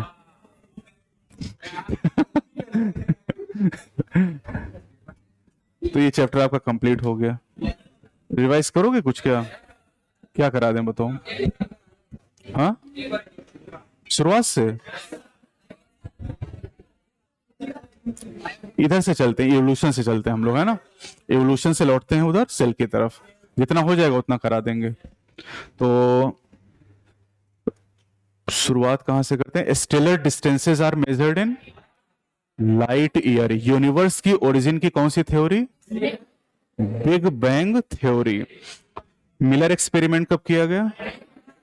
1953। कितना टेम्परेचर था? कौन सी गैसेस थी? Methane, ammonia, hydrogen and water vapour. Chemical evolution theory किसने दी? ओपेरिन और हेल्डेन ने। ओपेरिन कहाँ के? रसिया के। Haldane, Miller, Reginald Punnett, British, Schleiden, Swann, German. Origin of life की कितनी थ्योरी आपके सिलेबस में है? 4। पहली पैनिस्पर्मिया, दूसरी स्पॉन्टेनियस जनरेशन, तीसरा और चौथा chemical evolution. Spontaneous generation theory को किसने डिसअप्रूव किया? Louis Pasteur. और पैनिस्पर्मिया थ्योरी में यूनिट ऑफ लाइफ किसे कहा गया? और ये किसके लिए आज भी फेवरेट आइडिया है? एस्ट्रोनॉमर्स के लिए। और इस थ्योरी को सपोर्ट कौन करता है? Greek thinkers, early Greek thinkers. Darwin ने सी वॉयज किस जहाज से किया था? HMS beagle. और जहाज से कहां गए थे वो? Galapagos island. फॉसिल से मिलने वाले एविडेंस को क्या कहते हैं? पैलियंटोलॉजिकल एविडेंसेस। फॉसिल की एज को कैसे डिटरमाइन करते हैं? रेडियो एक्टिव कार्बन डेटिंग के द्वारा। ऐसे ऑर्गन जिनकी ओरिजिन सेम है, फंक्शन सेम या डिफरेंट है तो होमोलॉगस। ओरिजिन डिफरेंट है, फंक्शन सेम है तो analogous. Tendril and thorn, homologous. Flipper of penguin and dolphin, analogous. Vertebrate heart, vertebrate brain. Wings of bird and butterfly, potato and sweet potato. और bone pattern in the fore limb of whale, bat, cheetah, human. तो गिने चुने example, उतने में से पूछ रहा है आपसे, उससे ज्यादा पूछता भी नहीं। यहां पर यू यू यू किसके लिए कोड करता है? कहां से कहां तक? बैक्टीरिया से ह्यूमन तक। और कुछ एक्सेप्शन कहां पर है? माइटोकॉन्ड्रियल जीनोम में और प्रोटोजोवन में कुछ एक्सेप्शन है। और वहां से भी एविडेंस मिलता है कि बैक्टीरिया से लेकर ह्यूमन तक सभी जीवों का पूर्वज सेम है। Embryological evidence for the evolution was given by Ernest Haeckel and disapproved by the von Baer, Karl Ernst von Baer. Natural selection का एविडेंस कहां से मिला? इंग्लैंड से। मतलब नेचुरल सिलेक्शन एक एविडेंस देता है ना हमें, वो इंग्लैंड से आया। और इंग्लैंड में 2 ईयर में हमें ऑब्जर्वेशन किया गया। पहला 1850s और दूसरा 1920 में। एक बिफोर इंडस्ट्रियलाइजेशन और एक आफ्टर। तो 1850 के दौरान कौन सा मौत ज्यादा था? व्हाइट वाला। और 1920 के दौरान डार्क विंग मौत ज्यादा हो गया, है ना। और जो लाइकेन है, these are the pollution indicator. ये पोल्यूटेड एरिया में ग्रो। इंग्लैंड के रूरल एरिया में कौन सा मौत ज्यादा होगा? व्हाइट विंग मौत ज्यादा होगा। हर्बिसाइड का अगर हम ज्यादा यूज करें तो इससे क्या होगा? Anthropogenic evolution. Herbicide, pesticide, drugs, antibiotic, इनसे एंथ्रोपोजेनिक एवोल्यूशन होता है।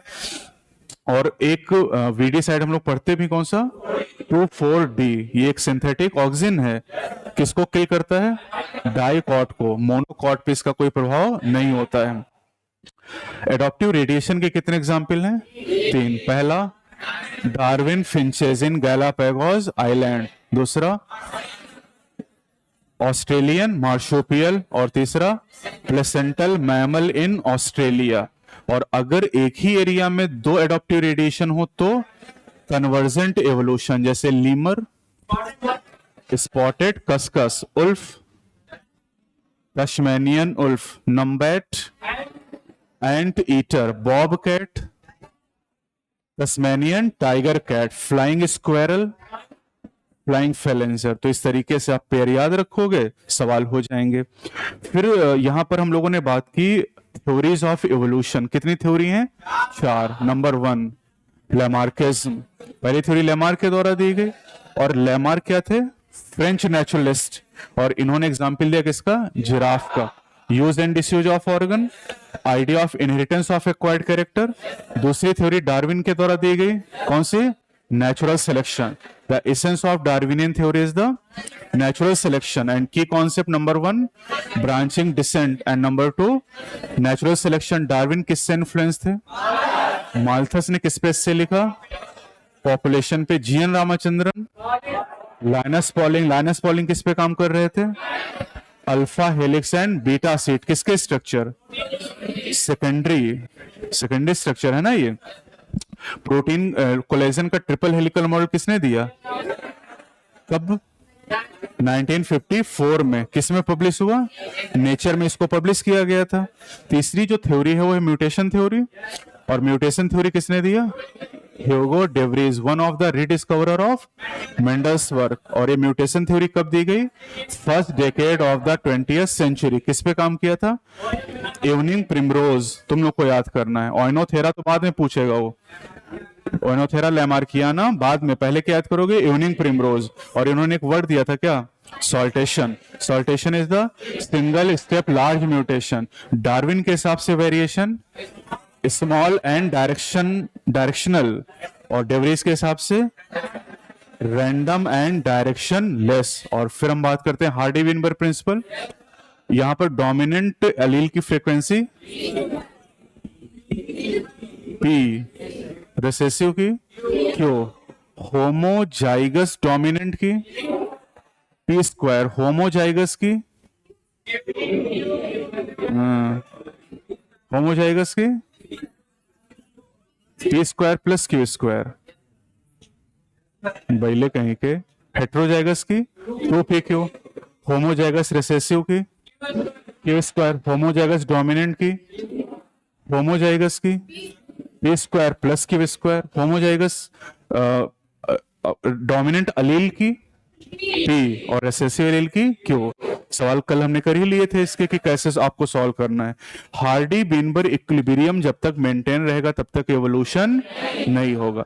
कितने फैक्टर प्रभावित करते हैं, नंबर 1 जीन माइग्रेशन और जीन, दूसरा जेनेटिक ड्रिफ्ट, तीसरा जेनेटिक रिकॉम्बिनेशन, चौथा म्यूटेशन, पांचवा नेचुरल सिलेक्शन के कितने इफेक्ट हैं 3। अगर peak get higher and narrower, stabilization, 2 peaks form, disruption, peak shift in one direction, this is directional change। अगर जीन माइग्रेशन बाई चांस हो रहा है तो जेनेटिक ड्रिफ्ट, और अगर जीन माइग्रेशन हो रहा मल्टीपल टाइम तो इसे हम लोग जीन फ्लो के नाम से जानते हैं। ठीक है, अब डायनासोर कब एक्सटिंक्ट हुए, 65 में आया। और सबसे पहले जो प्राइमेट थे कौन से थे, ड्रायोपेथिकस एंड रामापेथिकस। प्राइमेटा हमारा क्या है ऑर्डर, तो उस ऑर्डर में सबसे पहले यही आया था, Dryopithecus and Ramapithecus. Dryopithecus is more ape like, Ramapithecus more man like. और ये किसकी तरह चलते थे, गोरिल्ला और चिंपैंजी की तरह। ऑस्ट्रेलोपिथेकस कैसे चलता था, अपराइट। कितने साल पहले, 2 माया। ऑस्ट्रेलोपिथेकस 2 माया। किससे शिकार करते थे, स्टोन वेपन। और फल खाते थे कि मीट, फल खाते थे, मीट नहीं खाते थे।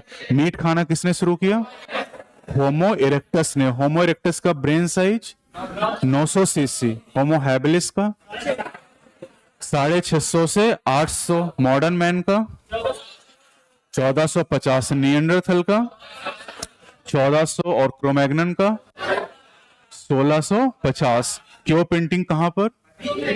Bhim बेतका rock shelter in Raisen district of Madhya Pradesh. और एग्रीकल्चर की शुरुआत 10,000 साल पहले से की गई। बैक्टीरियोफेज 5x174 में न्यूक्लियोटाइड 5386, लैम्डा में 48,502, ई कोलाई में 4.6 मिलियन और ह्यूमन में 6.6 बिलियन, और ह्यूमन में हैप्लॉइड कंटेंट इज 3.3 बिलियन हो जाएगा। Double helical model of DNA was given by in the year 1953। DNA का डबल हेलिकल मॉडल बेस था number 1, X-ray diffraction, given by Wilkins and Franklin, also based on Chargaff rule. और इस काम के लिए, DNA के मॉडल के लिए, नोबेल प्राइज कितने लोगों को? 3 लोगों को, Watson, Crick, Wilkins, in the year 1962। DNA के दोनों स्ट्रैंड एंटी पैरेलल हैं due to hydrogen bonding. DNA का डायमीटर 20 एंगस्ट्रॉम और यूनिफॉर्म है क्या? क्यों? Purine comes always opposite to pyrimidine. और डीएनए की पिच कितनी है? 34 एंगस्ट्रॉम राइज पर बेस पेयर, 3.4 एंगस्ट्रॉम रोटेशन पर base pair, 36 degree central dogma was given by Crick. DNA से डीएनए का बनना, डीएनए से आरएनए, आरएनए से प्रोटीन। कुछ वायरस में इंफॉर्मेशन आरएनए से डीएनए की तरफ जाती है, this is called reverse transcription. कहां होता है? एचआईवी में। रेट्रो वायरस में ऐसा होता है। रेट्रो का मतलब ही होता है उल्टा, तो उल्टी डायरेक्शन में इंफॉर्मेशन का फ्लो हो जाता है वहां पर। डीएनए में, डीएनए की जो पैकेजिंग है यूकैरियोट में, वहां पर सबसे पहले हिस्टोन ऑक्टामर बनता है। हिस्टोन के कितने molecule? 8। Histone protein are rich in arginine and lysine, 8 molecule मिलते हैं, क्या बनता है? ऑक्टामर। ऑक्टामर के ऊपर क्या रैप करता है? डीएनए। डीएनए की कितने बेस पेयर? 200। और क्या बनता है? न्यूक्लियोसोम। न्यूक्लियोसोम से, क्रोमैटिन से, और क्रोमैटिन फाइबर से। क्रोमोसोम कितनी तरह के? क्रोमोसोम 4 तरह के, on the basis of position of centromere. Centromere का दूसरा नाम प्राइमरी कॉन्स्ट्रिक्शन। और क्रोमैटिन कितनी तरह का? Chromatin term was given by Flemming. Densely pack है तो dark, transcriptionally active, light stain, loosely pack, transcriptionally inactive, heterochromatin. Search for genetic material के लिए पहला एक्सपेरिमेंट ग्रिफिथ ट्रांसफॉर्मिंग प्रिंसिपल कब किया गया? 1928। किस पे? स्ट्रेप्टोकॉकस निमोनी के ऊपर। कितने स्ट्रेन? 2। पहला, दूसरा। एस में क्या है? म्यूकस कोट है। किससे बना है? पॉलीसैकेराइड। और क्या यहां से जेनेटिक मटेरियल का नेचर पता चला? नहीं पता चला। तो किसने पता लगाया? Avery MacLeod McCarty from the year 1933 to 1944। और इन्होंने पता लगाया कि DNA is the genetic material. जब आरएनए का यूज किया तो ट्रांसफॉर्मेशन इनहिबिट नहीं हुआ, प्रोटीएज से नहीं हुआ, डीएनए से। और इससे पता DNA is the but not. तो किससे कन्विंस हुई? हर्सी चेस एक्सपेरिमेंट कब आया? 1952। किस पे किया गया? बैक्टीरियोफेज के कितने पार्ट? पहला, दूसरा, तीसरा, चौथा। और बैक्टीरियोफेज को कितने मीडियम में ग्रो कराया? 2। एक फास्फोरस 32, दूसरा S35। P32 का यूज करने से क्या पता चला?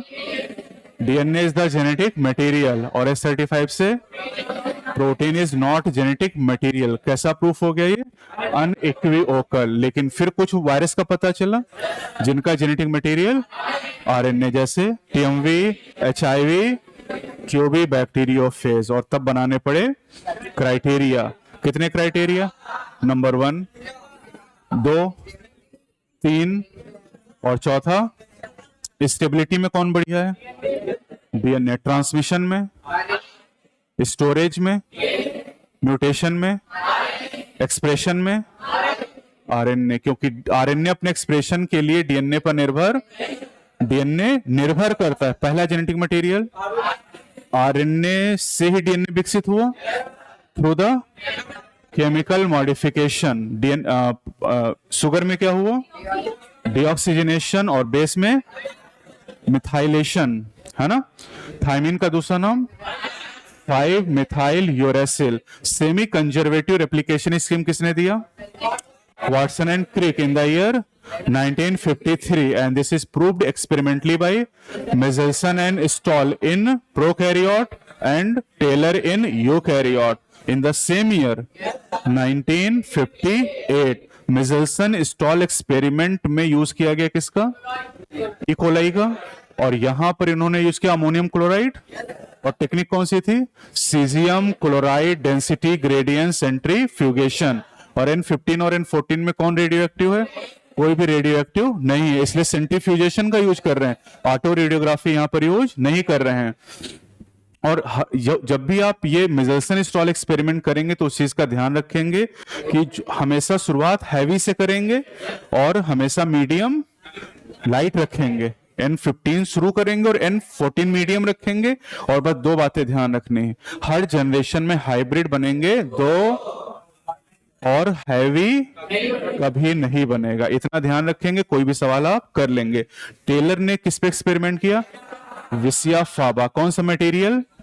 Radio active थायमिडीन। उन्होंने रेडियो एक्टिविटी का यूज किया था, लेकिन मिचेल्सन स्टॉल ने यूज नहीं किया। रेप्लिकेशन का main enzyme DNA dependent DNA polymerase. Transcription में डीएनए डिपेंडेंट आरएनए पॉलीमरेज। और ये एंजाइम किस डायरेक्शन में काम करते हैं? 5 प्राइम से 3 प्राइम। कोडिंग स्ट्रैंड, 5 से 3 template strand, leading strand, lagging strand, mRNA 5 to 3, anti codon 3 to 5, codon mRNA मतलब कोडॉन, तो कोडॉन 5 से 3 है तो एंटी कोडॉन 3 से 5 होगा। उस पर सवाल भी हम लोगों ने किया था। अब यहां पर जो DNA dependent DNA polymerase enzyme, इसका सबस्ट्रेट कौन है? डीएनटीपी। और डीएनटीपी के डुअल फंक्शन है, acting as a substrate and also provide energy for polymerisation. और इसमें कितने हाई एनर्जी बॉन्ड हैं? 2 हाई एनर्जी बॉन्ड यहां पर पाए जाएंगे। अब प्रोकैरियोट में डीएनए का रेप्लिकेशन कब होता है? Just before the fission. और यूकैरियोट में एस फेज के दौरान। अबे डीएनए रेप्लिकेशन एस फेज में होगा ना वहां पर। ई कोलाई में रेप्लिकेशन का टाइम कितना है? 18 मिनट। सेल डिवीजन का टाइम 20 मिनट। और रेप्लिकेशन की स्पीड कितनी है? 2000 बेस पेयर पर सेकेंड। ये भी आपको याद रखना है। रेप्लिकेशन पूरे डीएनए का होता है कि सेगमेंट का? पूरे डीएनए का। एक स्ट्रैंड का कि दोनों का? दोनों का। ट्रांसक्रिप्शन पूरे डीएनए का कि सेगमेंट का? सेगमेंट का नाम ट्रांसक्रिप्शन यूनिट। और एक स्ट्रैंड का कि दोनों का? एक स्ट्रैंड का। कौन? Template strand. Coding strand transcription में इन्वॉल्व नहीं होता है। कोडिंग स्ट्रैंड किसको कोड करता है? तो क्या करता है? रेफरेंस के लिए हम लोग उसका यूज करते हैं। ट्रांसक्रिप्शन यूनिट के कितने पार्ट हैं? पहला, दूसरा, तीसरा। प्रोमोटर किस प्राइम पे? टर्मिनेटर 3 प्राइम पे हो जाएगा। किसके? कोडिंग स्ट्रैंड के, इसीलिए उसका हम यूज करते हैं।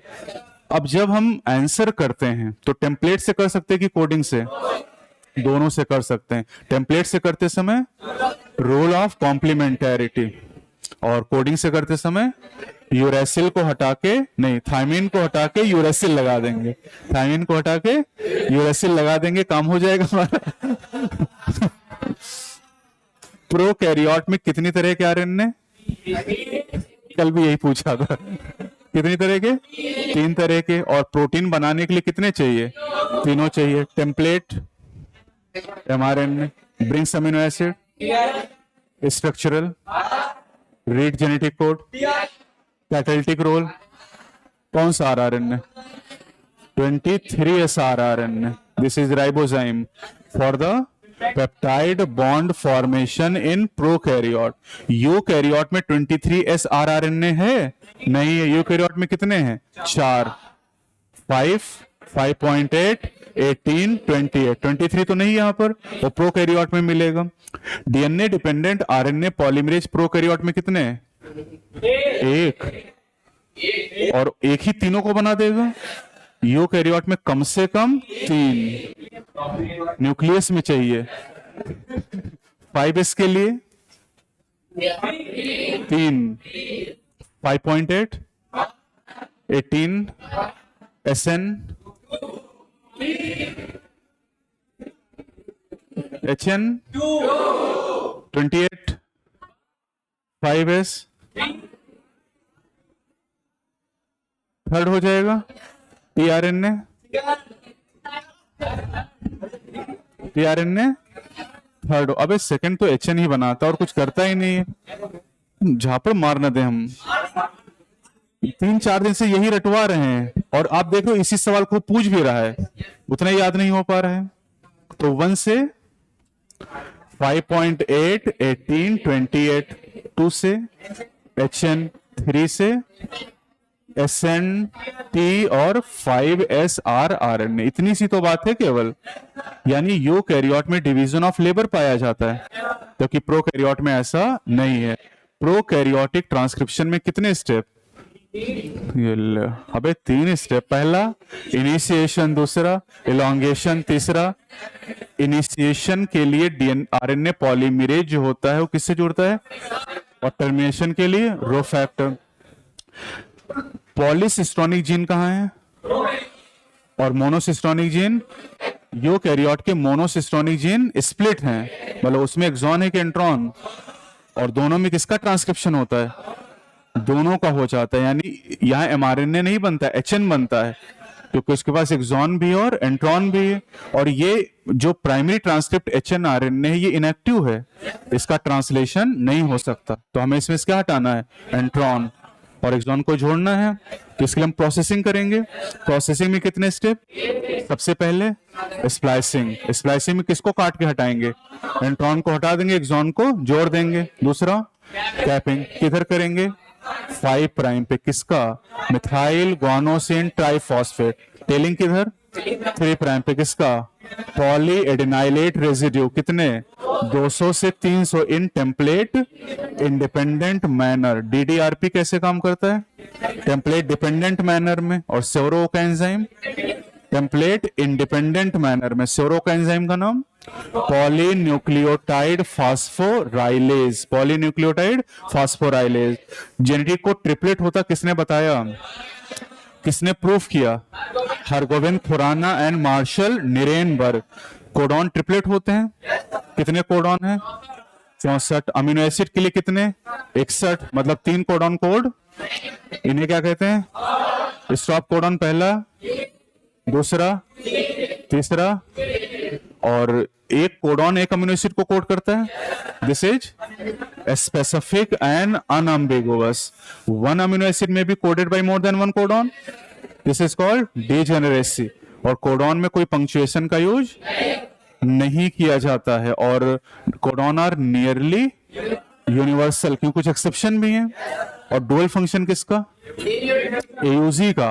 AUG code for the methionine and also act as start codon. Frame shift insertion और डिलीशन म्यूटेशन की अगर बात करें तो जिस पॉइंट पे इंसर्शन है डिलीशन करेंगे उसके पहले चेंज नहीं होगा. चेंज उसके 1 या 2 बेस को डिलीट करेंगे तो पूरा फ्रेम बदल जाएगा. 3 या 3 के मल्टीपल को बदलेंगे तो पूरा फ्रेम चेंज नहीं होगा, मतलब फ्रेम शिफ्ट नहीं होगा. और उसी आधार पे पिछले 2 टेस्ट से सवाल भी हम दे रहे हैं. टीआरएनए का एक्चुअल स्ट्रक्चर कैसा है? Inverted L. और secondary structure clover leaf. Like DNA का secondary structure double helical. Double helical secondary है. प्रोटीन का सेकेंडरी स्ट्रक्चर अल्फा हेलिक्स या बीटा सीट के फॉर्म में. Tertiary hollow woollen ball like. Primary rod, line, thread, इन सब के फॉर्म में है। लेफ्ट हैंड क्या बताता है वहां पर, फर्स्ट अमीनो एसिड या एन टर्मिनल, और राइट वाला सी टर्मिनल या लास्ट अमीनो एसिड। ग्लाइकोजन में left hand non reducing, right hand reducing, और डीएनए में 5 प्राइम फॉस्फेट और 3 प्राइम हाइड्रोक्सिल। सब कुछ पूछा जा चुका है। ठीक है, अब हम लोग पहुंचे कहां पर, ट्रांसलेशन में। ट्रांसलेशन में हमने ट्रांसलेशन और ट्रांसक्रिप्शन में हम जब कंपैरिजन करते हैं तो एक बात कॉमन मिलती है, क्या पूरे डीएनए का ट्रांसक्रिप्शन होता है? नहीं, एक सेगमेंट का होता है, that is called transcription unit.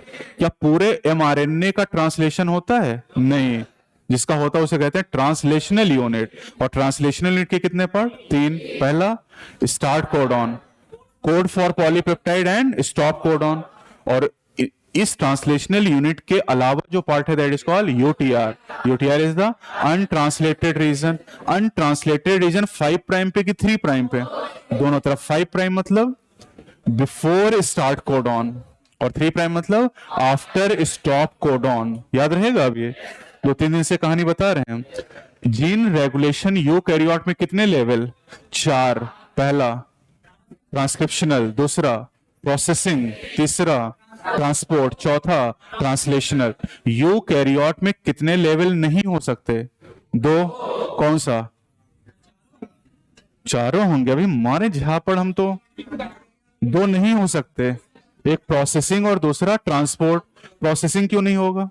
HN नहीं है, स्प्लिट जीन नहीं है ना। और ट्रांसपोर्ट क्यों नहीं होगा?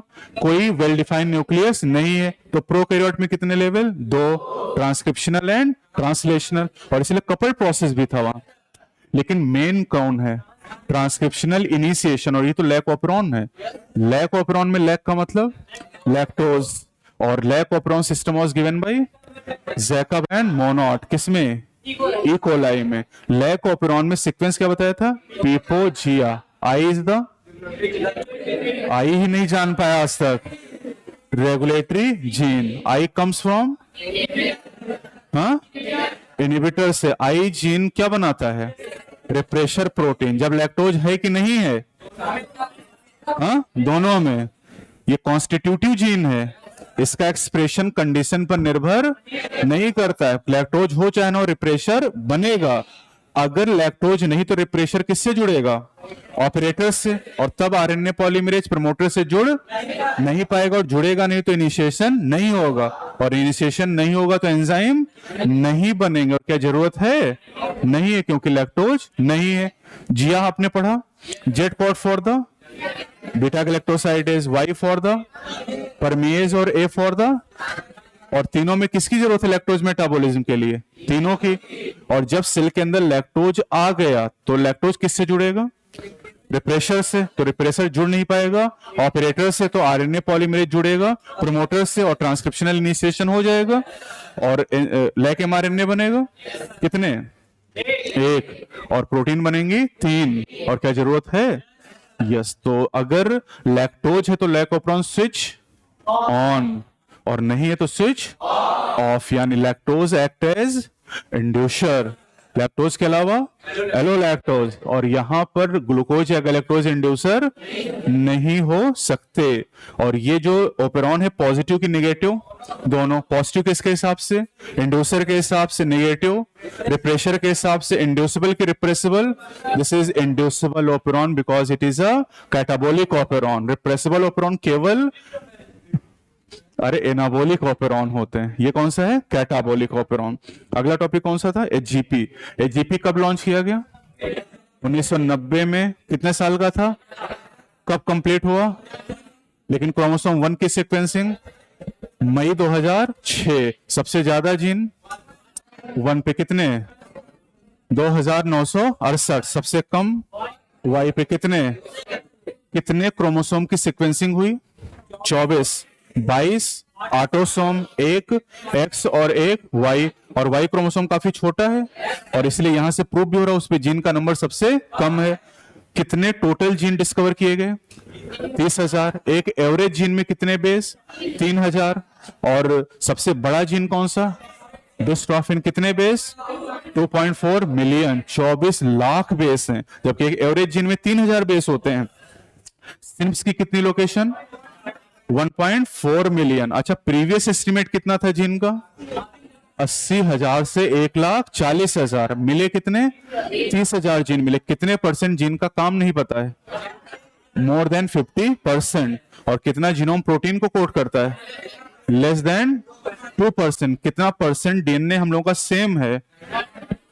99.9%। कितने में अंतर है? 0.1%। And this marks the beginning of DNA fingerprinting. DNA fingerprinting की टेक्निक किसने डेवलप की?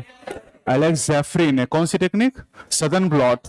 और सदर्न ब्लॉट में कितने step? 6। Number 1 isolation, 2 digestion, 3 separation, 4 blotting, 5 hybridisation और छठा ऑटो रेडियोग्राफी। वीएनटीआर का साइज कितना है? 0.1 से 20 किलो बेस। यानी बेस में कितना? 100 से 20,000 बेस हो जाएगा। VNTR is the variable number of tandem repeat. DNA fingerprinting is based on polymorphism. Polymorphism is the variation at genetic level. Polymorphism arises due to the mutation. भूल जाते हो क्या तुम लोग? साहिवाल काऊ कहां बनाई गई? कैसे? Artificial selection and domestication. Father of genetics कौन है? मेंडल ने किस पे रिसर्च किया? Garden pea. पाइसम कितने साल? कब से कब तक? 56 से 63। लेकिन 1856 याद करो। एक ऑप्शन 1956 दे दे, तब 56 से 63 लिए बैठे रहो। हाँ, एमटीपी को कब लीगलाइज किया गया? 1971। Family planning programme 1951। MTP amendment act 2017। DNA का double helical model 1953। Hershey Chase experiment, Griffith experiment 1928। Nucleus की discovery 1831। Cell theory 1838-39। Cell theory का मॉडिफिकेशन 1855। गॉल्जी बॉडी की डिस्कवरी 1898। कोई 1998 बता दे रहा है। 2026 बता दो। वायरस की डिस्कवरी 1800। हाँ, 1992। 1892 बिजरिंक। 1898 वायरस का क्रिस्टलाइजेशन। कब ईयर पूछ रहे हैं? 1935 वायरॉइड की डिस्कवरी। 1971 पहला रिकॉम्बिनेंट डीएनए। 1972 चलो कोहेन एंड बोयर ना। तो मेंडल ने कितने कैरेक्टर लिए? 7 character. Stem base, seed base, colour base 3 total. Colour, flower base, pod base कितने ट्रेट? कितनी 2 ब्रीडिंग वेराइटीज? कितने pure line? Mono hybrid cross के आधार पर मेंडल ने कितने लॉ दिए? पहला, दूसरा। डाई हाइब्रिड के आधार पे एक कौन सा? कौन से लॉ का एक्सेप्शन नहीं है? लॉ ऑफ सेग्रीगेशन का। लॉ ऑफ डोमिनेंट का पहला एक्सेप्शन इनकम्प्लीट डोमिनेंस। दूसरा, इनकम्प्लीट डोमिनेंस का एग्जांपल स्नैपड्रैगन या एंटी राइनम या डॉग फ्लावर। या जीनोटिपिक और फिनोटिपिक रेशियो सेम हो जाता है, 1:1 हो जाता है। कोडोमिनेंस का एग्जांपल एबीओ ब्लड ग्रुपिंग को कितने जीन कंट्रोल करते हैं? एक जीन के कितने एलील हैं यहाँ? 3। एक जीन के 2 से ज्यादा एलील, मतलब मल्टीपल एलील है यहाँ पर। और कितने जीनोटाइप? कितने फिनोटाइप? 4 हो जाएंगे। और कोडोमिनेंस कौन सा करेगा? एबी। जब आई और आई बी साथ में तो दोनों एक्सप्रेस हो रहे हैं। अगर F1 दोनों पेरेंट में किसी की तरह है तो, किसी एक की तरह है तो, दोनों की तरह तो, किसी की तरह नहीं तो। नॉर्मली एक जीन एक कैरेक्टर एक्सप्रेस करता है। 1 gene many character. Pleiotropy many gene 1 character. Polygenic का example human height and human skin colour. Human skin colour को कितने जीन कंट्रोल करते हैं? 3 जीन। कौन से? ए, बी, सी। और कितने अलील? 3 डोमिनेंट 3 रिसेसिव। डोमिनेंट ज्यादा मिलेन की कम? ज्यादा मेलानिन या कम? ज्यादा तो डार्क कलर देंगे, और रिसेसिव वाले कम मेलेनिन बनाएंगे तो लाइट कलर देंगे। इसमें दो बातें और ध्यान रखनी है, effect of allele is additive and effect of the environment. Pleiotropic example phenylketonuria, और फिनाइल अलेनिन को टायरोसिन में कौन बदलता है?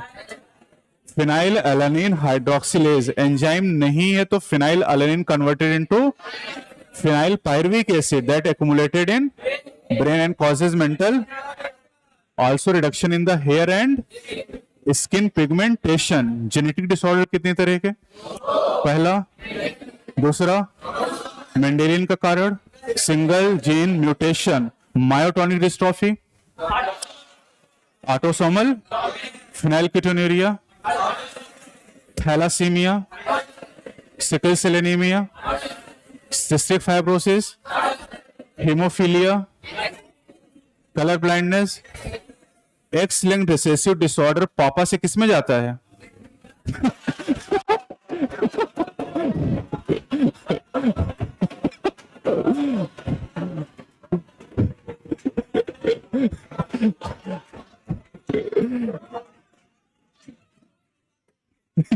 ज्यादा टाइम हो गया क्या? पापा से? हाँ, लड़कियों में, और मम्मी से दोनों में। माँ कोई भेदभाव नहीं करती है ना। और क्रोमोसोमल डिसऑर्डर का एग्जांपल, क्रोमोसोमल डिसऑर्डर, चलो अच्छा, पहले तो जो थैलासीमिया कितनी तरह का? पहला, दूसरा, अल्फा थैलासीमिया को कितने जीन कंट्रोल करते हैं? 2 जीन, क्रोमोसोम नंबर 16 पे। पहला जीन HbA1, दूसरा HbA2। बीटा थैलासीमिया कितने जीन? एक, क्रोमोसोम नंबर 11 पे। कौन सा? HbB। Chromosomal disorder are due to increase और डिक्रीज और abnormal अरेंजमेंट ऑफ क्रोमोसोम। अब इसमें दो सिचुएशन बताएगी, aneuploidy and polyploidy. Aneuploidy is due to the failure of segregation and polyploidy due to failure of cytokinesis, and polyploidy generally seen in plant, है ना। और aneuploidy की बात करें तो इसमें दो situation, 2n-1 and 2n+1, trisomy का एग्जाम्पल, एंड क्लाइनफेल्टर सिंड्रोम। और मोनोसोमी का टर्नर सिंड्रोम, मेल में कि फीमेल में? Klinefelter. Down syndrome, Down syndrome is due to the trisomy of 21st chromosome. आपके पास 21 कितने हैं? 2, और उसके पास 3 हो जाएंगे। और इस बीमारी को किसने पता लगाया पहली बार? Langdon Down in the year 1866। DNA की डिस्कवरी 1869। किसने? Friedrich Miescher. क्या नाम दिया था? न्यूक्लिन नाम दिया गया, और बाद में इसका नाम डीएनए रखा गया केमिकल नेचर के आधार पे। Partially open mouth, Down syndrome, gynaecomastia, congenital heart disease, rudimentary ovaries, masculine feature, Klinefelter. और क्लाइनफेल्टर टर्नर में कौन स्टेराइल है? दोनों स्टेराइल हो जाएंगे। ठीक है, इतना ही रखें। तो अब कल टेस्ट है तुम लोगों का, फिर 2 दिन छुट्टी है, और फिर संडे को टेस्ट है, और फिर मंडे को क्लास होगी अगली। तो 2 टेस्ट बीच में, उसके बाद हम लोग अगले टर्म पे क्या शुरू करेंगे? बायोटेक के एप्लीकेशन की हम बात करेंगे, है ना। और उसके बाद फिर आगे हम लोग चलेंगे प्लांट फिजियो पे। चलो ठीक, तो टेस्ट देते रहना बढ़िया से, ठीक है। चलो मिलते हैं आगे फिर, ओके, ठीक है।